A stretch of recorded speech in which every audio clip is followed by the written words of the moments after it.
Λοιπόν, ο λοξιγάς είναι μια ανοριμότητα, εκδήλωση ανοριμότητας του διαφράγματος. Την έχουν τα μωρά, τα νεογέννητα, εδώ μιλάμε για μερικών ημερών, αλλά και λίγο πιο μετά.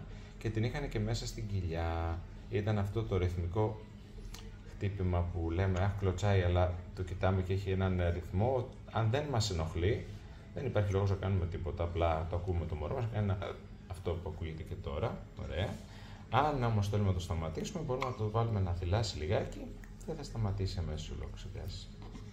Δεν επιμένουμε πάντως πολύ στο να σταματήσουμε το αντανακλαστικό, αυτό το ανώριμο, γιατί σχετίζεται και με το ανώριμο νευρικό σύστημα του μωρού και έχει φανεί ότι βοηθάει στο να οριμάσουν οι νευρονικές συνδέσεις, κυρίως στον εγκέφαλο που ελέγχουν την αναπνοή. Οπότε, αν δεν το ενοχλεί το μωρό, μπορούμε να αφήσουμε το λόξιγκα να κάνει τη δουλειά του σε εισαγωγικά.